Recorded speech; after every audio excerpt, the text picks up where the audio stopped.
1950 के दशक के बाद हिंदी फिल्म इंडस्ट्री में एक नया दौर शुरू हुआ, जब सिनेमा की दुनिया में एक से बढ़कर एक खूबसूरत और प्रतिभाशाली अभिनेत्रियां कदम रखने लगी। कुछ ने इतनी ऊंचाइयों को छू लिया कि वो हर किसी की जुबान पर छा गई, तो कुछ ऐसे भी चेहरे थे जो वक्त के साथ गुमनामी के अंधेरे में खोते चले गए। लेकिन कुछ ऐसे भी अभिनेत्रियां रही हैं जिनमें गजब की खूबसूरती और बेहतरीन अभिनय क्षमता होने के बावजूद भी उन्हें वो पहचान नहीं मिल पाई जिसकी वो सच्ची हकदार हुआ करती थी। ऐसी एक अभिनेत्री थी चांद उस्मानी, जिनकी कहानी भी कुछ ऐसी ही है। चमकते सितारों के बीच होते हुए भी वो रोशनी में पूरी तरह नहीं आ सकी। नमस्कार दोस्तों, आपका स्वागत है बॉलीवुड डायरी में। आज हम आपको लेकर चलेंगे 1950 के दशक की फिल्मी दुनिया में, जहां एक ऐसी अभिनेत्री ने अपनी सादगी और बेहतरीन अभिनय से लोगों के दिलों में खास जगह बना ली थी। वो न सिर्फ अपनी खूबसूरती बल्कि अपनी दमदार अदाकारी के लिए भी जानी जाती थी। उनकी मासूमियत और सहजता ने सिनेमा प्रेमियों का दिल इस कदर जीता कि लोग आज भी उन्हें याद किया करते हैं। तो चलिए आज की इस वीडियो में हम जानते हैं कि उनकी कहानी जो आपको पुराने दौर की खूबसूरती और सिनेमा के सुनहरे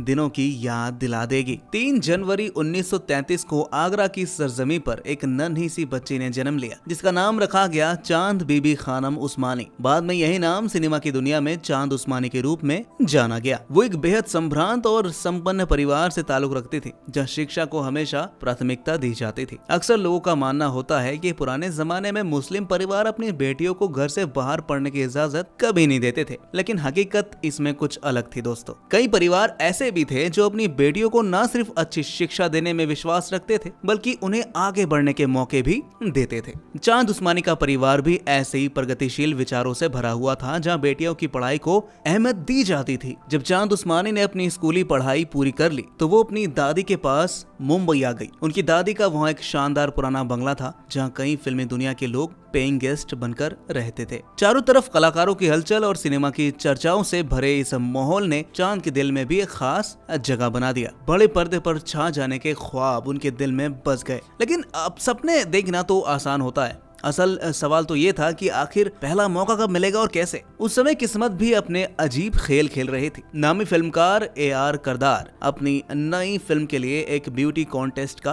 आयोजन कर रहे थे, जिसमें सैकड़ों लड़कियां अपनी सपनों को पूरा करने की उम्मीद लेकर पहुंची थी। चांद उस्मानी ने भी अपनी किस्मत आजमाने का फैसला कर लिया और इस कॉन्टेस्ट में हिस्सा ले लिया। उन्होंने शानदार प्रदर्शन किया, लेकिन दुर्भाग्यवश पहले स्थान पर नहीं आ सकी, बल्कि दूसरे नंबर पर ही रह गई। करदार साहब की नजरें तो विजेता पर थी, क्योंकि उन्हें अपनी फिल्म की हीरोइन वहीं से चुननी थी। लेकिन चांद उस्मानी का हुनर और उनकी खूबसूरती उन्हें भी नजरअंदाज नहीं कर पाए। उन्होंने चांद से वादा किया कि भले ही इस फिल्म में नहीं लेंगे, लेकिन आने वाले समय में किसी और फिल्म में उन्हें जरूर मौका दे देंगे। ये एक छोटी सी उम्मीद की किरण थी, जिसने चांद उस्मानी के सपनों को 4 चांद लगा दिए। अब आप सोच रहे होंगे कि आखिर पहले नंबर पर आने वाली अभिनेत्री कौन थी। अब वो कोई और नहीं दोस्तों, बल्कि अपने जमाने की बेहद खूबसूरत अभिनेत्री पीस कंवल थी। अब वापस आते हैं चांद उस्मानी की कहानी पर। AR करदार ने अपना वादा निभाया और चांद उस्मानी को मशहूर फिल्म निर्माता महेश कौल से मिलवाया।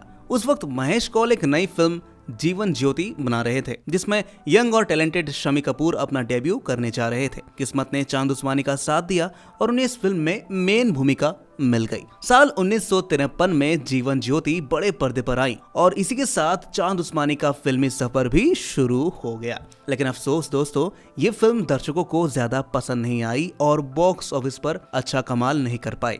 हालांकि चांद उस्मानी की मासूमियत और उनके अभिनय को खूब सराहा गया। उनकी सादगी और भावनाओं को पर्दे पर जीने की कला ने कुछ फिल्म मेकर्स का ध्यान अपनी ओर जरूर खींच लिया। यही वजह थी कि इस असफलता के बावजूद भी मशहूर फिल्म निर्माता AR करदार ने चांद उस्मानी पर भरोसा जताया और उन्हें अपने नए प्रोजेक्ट के लिए साइन करने का फैसला भी कर लिया। लेकिन किस्मत को शायद कुछ और ही मंजूर था। उनकी फिल्म बाप रे बाप की शुरुआत होने से पहले ही जाने माने निर्देशक विमल रॉय की फिल्म अमानत फ्लोर पर आ गई और चांद उस्मानी को एक नया मौका मिल गया। उस समय के बड़े सुपरस्टार भारत भूषण इस फिल्म के मुख्य हीरो थे और चांद उस्मानी को इसमें एक खास किरदार निभाने का मौका मिला। उधर वो मशहूर गायक अभिनेता किशोर कुमार के साथ फिल्म बाप रे बाप की शूटिंग में बिजी थी। फिर साल 1955 में ये दोनों फिल्में बड़े पर्दे पर आईं और जबरदस्त हिट भी साबित हुई। इन फिल्मों की सफलता ने चांद उस्मानी के लिए नए रास्ते खोल दिए। उन्हें एक के बाद एक नए ऑफर्स मिलने लगे और हिंदी सिनेमा के जाने माने निर्देशक BR चोपड़ा की फिल्म नया दौर में काम करने का बड़ा अवसर भी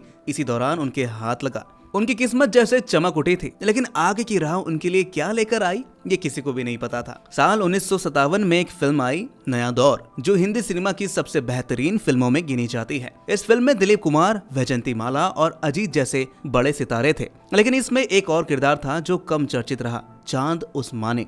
उन्होंने इस फिल्म में दिलीप कुमार की बहन का रोल निभाया था। फिल्म जबरदस्त हिट रही, लोगों ने इसे खूब पसंद भी किया, लेकिन चांद उस्मानी के लिए ये रोल किसी मुश्किल फैसले से कम नहीं था। उस समय की हीरोइन साइड रोल या बहन के किरदार निभाने से बचती थी, क्योंकि एक बार ऐसा रोल करने के बाद उन्हें हीरोइन के रूप में लेने से निर्माता निर्देशक कतराने लगते थे। लेकिन चांद उस्मानी ने इन सब बातों की परवाह नहीं की। उन्होंने इस रोल को पूरे दिल से निभाया, भले ही इसका असर उनके करियर पर क्यों ना पड़े। बाद में जब एक इंटरव्यू में उनसे इस बारे में पूछा गया तो उन्होंने खुद माना कि उन्होंने अपने करियर पर कुछ गलत फैसले जरूर लिए हैं। जहां उस दौर की दूसरी अभिनेत्रियां अपने करियर को सही दिशा देने के लिए मैनेजर की मदद ले रही थी, तो वहीं चांद उस्मानी अपने फैसले खुद ले रही थी, बिना किसी गाइडेंस के। इसका असर ये हुआ कि धीरे धीरे उन्हें मुख्य किरदार मिलने बंद ही हो गए और ज्यादातर सहायक भूमिकाओं तक ही उनका सफर सिमट कर रह गया। शायद अगर उन्हें सही मार्गदर्शन मिलता तो उनकी कहानी आज कुछ और ही होती। इसी बीच 1962 में बिमल रॉय की फिल्म प्रेम पत्र रिलीज हुई। इस फिल्म में एक असिस्टेंट डायरेक्टर थे मुकुल दत्त, जो बाद में एक सफल फिल्मकार बने। सेट पर ही उनकी और चांद उस्मानी की पहली मुलाकात हुई, जो धीरे धीरे प्रेम के बंधन में बदल गई। कुछ समय तक एक दूसरे को समझने के बाद दोनों ने शादी करने का फैसला ही कर लिया। मुकुल दत्त ने आगे चलकर आ मिलो सजना, छलिया और रास्ते का पत्थर जैसी हिट फिल्में बनाई। वो एक प्रतिष्ठित गीतकार भी थे। शादी के बाद चांद उस्मानी की जिंदगी एक नए मोड़ पर आ गई। अब उनकी दुनिया सिर्फ फिल्मों तक सीमित नहीं रही, बल्कि उन्होंने अपना ध्यान अपने परिवार पर लगाना भी शुरू कर दिया। धीरे धीरे उनका जुड़ाव फिल्म इंडस्ट्री से कम होता चला गया और वक्त के साथ उन्होंने साइड रोल्स और माँ के किरदार निभाने शुरू कर दिए। उनकी मासूमियत, खूबसूरती और सादगी ने लोगों के दिलों में खास जगह बनाई और आज भी लोग उन्हें याद करते हैं। लेकिन अफसोस, उनकी फिल्मी यात्रा वो ऊंचाई नहीं छू सकी जिसकी वो हकदार थी। फिर भी उनकी मौजूदगी ने हिंदी सिनेमा को एक खास रंग जरूर दिया है। लेकिन जिंदगी हमेशा एक जैसी नहीं रहती दोस्तों, और उन्होंने अपने पुराने जीवन को एक नए मकसद के साथ अपनाने का फैसला किया। उन्होंने अपने मुहिम वाले बंगले के दरवाजे उन संघर्षरत कलाकारों के लिए खोल दिए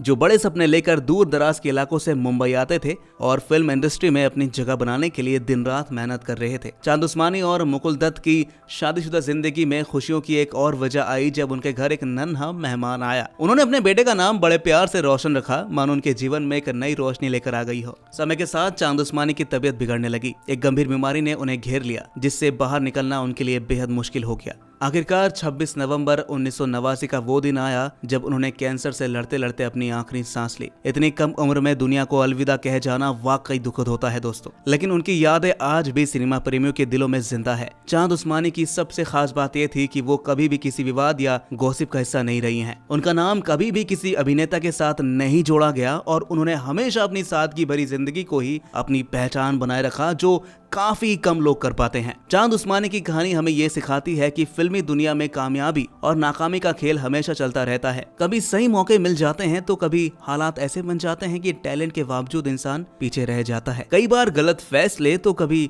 तकदीर भी किसी के करियर की दिशा बदल देती है। लेकिन असली पहचान किसी कलाकार की उसकी शोहरत से नहीं बल्कि उसकी बेहतरीन काम से होती है। चांद उस्मानी भले ही सुपरस्टार नहीं बन पाए, लेकिन उनकी खूबसूरती, उनका हुनर और उनका योगदान आज भी सिनेमा प्रेमियों के दिलों में जिंदा है। उनकी अदाकारी ने जो छाप छोड़ी है वो कभी धुंधली नहीं होने वाली। अगर आपको उनकी ये कहानी दिलचस्प लगी तो हमें कमेंट में जरूर बताइएगा और हम आपके लिए और भी ऐसे ही दिलचस्प किस्से लेकर आते रहेंगे। तब तक के लिए धन्यवाद दोस्तों।